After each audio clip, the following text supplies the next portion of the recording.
found yourself dismayed that friends and family members are not reaching out to you in a trying hour when you really could use their support? My name is Heather Feather. I am the owner of Rare Bird Medicine, and today's topic is empathy vampire. There have been many people throughout the river of my life that have come through and have expressed to me, like, I'm going through this, I'm depressed, or I'm having this issue, or I'm having this problem, and my friends aren't reaching out to me, and they're not, and I find that there is some hubris in that. There's some arrogance in that. Every individual is living their life, and they have all kinds of things going on in their own life. And just because you're depressed doesn't mean someone else is not also depressed. And you may have a friend or a family member, they're not your counselor. And so if you need counseling, I highly recommend you get a counselor. But expecting your friend or your family member to step in and be your counselor and be the person that soothes and quells all your trials and tribulations is an illogical ask. They have their own individual life. They have their own individual problems, trials, tribulations, sufferings that they have to face. And it's okay to want support, but the ask here that I'm saying to not be in what I would call a state of an empathy vampire, where you're constantly needing and bleeding off the desire to receive attention when you're in a state of suffering, is to ask, hey, I'm in a state of suffering. When you get to a place to where you're able to listen to someone in a state of suffering, can you give me a call? I could use an ear. I could use a friend. It's assumptive to assume that other people's ears are always ready to hear a download dump of your trials and tribulations, as if they don't go through anything themselves. People have their own issues. Heather Feather, as general, and everyone in my life that knows me knows it, does not like to be on the phone. I don't want to be on this device at all. I love to plug it in the bedroom and ignore it completely. You know what I mean? And so I'm happy to get on the phone with you if you need support, but you're going to need to tell me, because I'm not on the phone. Is anyone having problems? Can I save anyone today? I'd love to be a hero.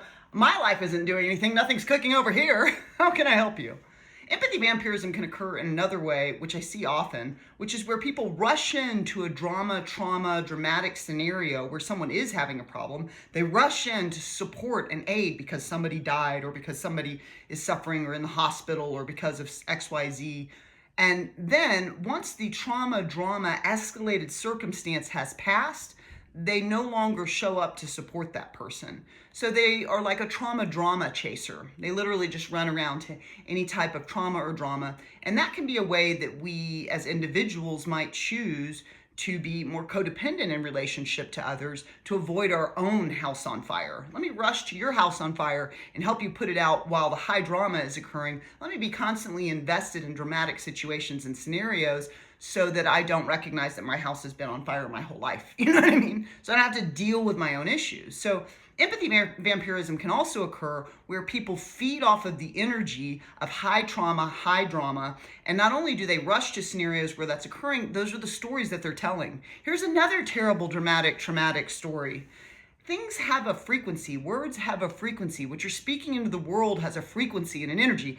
A very valuable and precious question to ask the self is, what energy am I sharing with the world on a daily basis?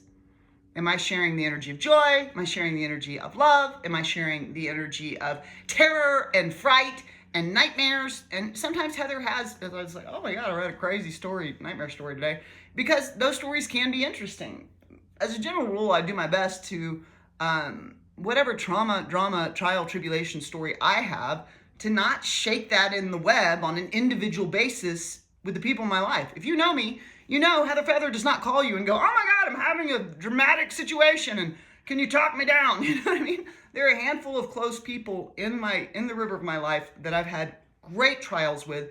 And in those moments, I have asked for their support and their ear, and they've given it to me. And I've thanked them for it, and I've offered them an ear back, But as a general rule, I work to self-regulate, to be self-reliant, to be self-coaching, to get myself counseling, to be the person that is getting this consciousness, this heart, this body in alignment with how I want it to think, feel, be, how I want to look upon it, what I want it to do.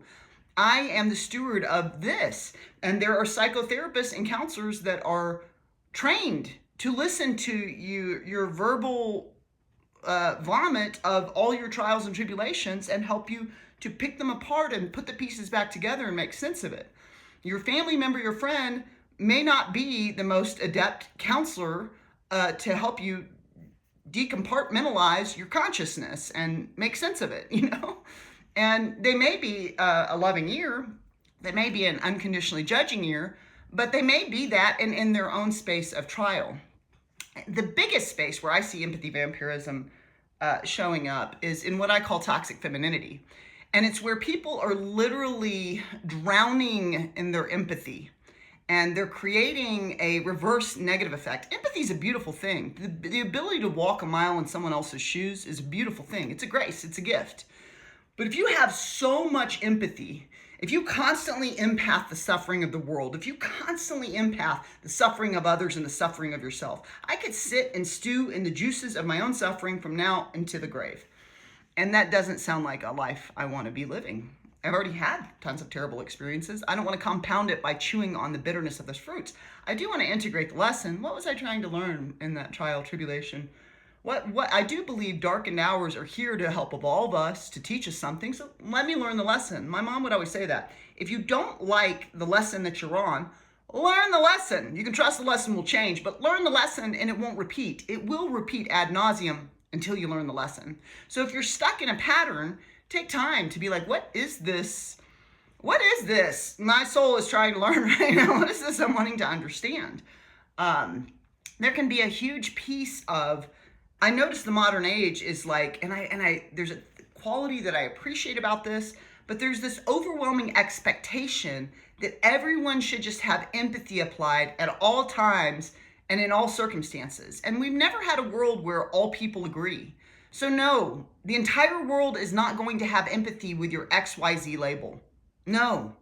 There have always been homophobes, transphobes, racist people, xenophobes, ignorant people, unevolved. That's like always existed. You're never going to be on a planet. This planet has never been a place where all beings are being evolved and open and loving and in a state of agape and non-judgment and allowing ever. Our school has never been that. Not one day. We've had a bunch of days here. We've never made that, And so there can be a component of people going into deep depression, suicidal ideation, very dark thinking, because there are aspects of the world that do not accept their label, do not accept their ways, do not accept who they are. And I get it. There are lots of things that Heather identifies with and as that have been criticized, judged, unloved. And I've gotten to a place where I've spent enough time with me, alone with me in this life.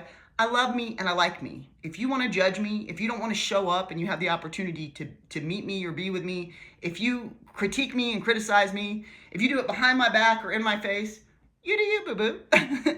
I trust that you'll evolve on judgment whenever you're ready to. That's not my work to do for you.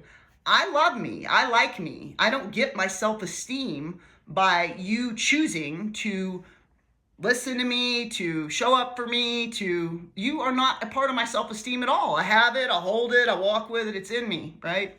And so I think a lot of the trial and tribulation with empathy vampirism is having an expectation that anything outside of you is meant to bring you peace. You are the steward of bringing peace into your life. You are the steward of mental and emotional health. You are the steward of your physical health. You are the steward of your spiritual wellness.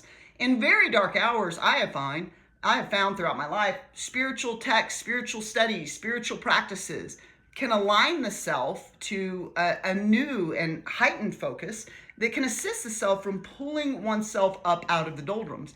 But spiritual studies are not for everybody, and maybe that's not for you.